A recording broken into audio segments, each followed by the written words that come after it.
Hello guys, good afternoon. Ayan ang mga OFW dito sa Hong Kong. Busy sila sa packing, magpapadala ng balikbayan box sa Pinas.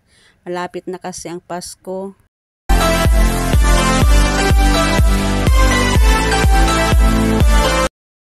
Ayan, dyan sila nagpapacking sa gitna ng kalsada kasi maluwag. Mabuti na lang hindi maulan. Medyo maaraw ngayon kaya maganda dyan magpesto.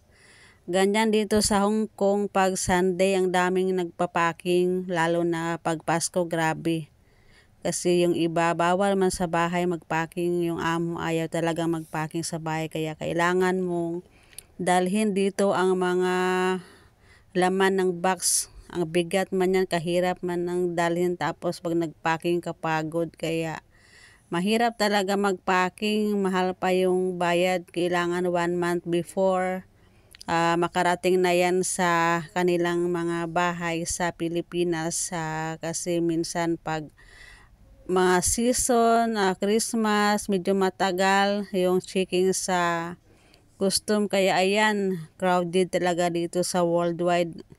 Ilang kumpanya ng mga cargo dyan, ang dami sa kalsada. Pag Sunday lang yan pero pag weekdays wala kaya ayan ang laki ng mga box nila, busy sa packing. So, enjoy watching guys.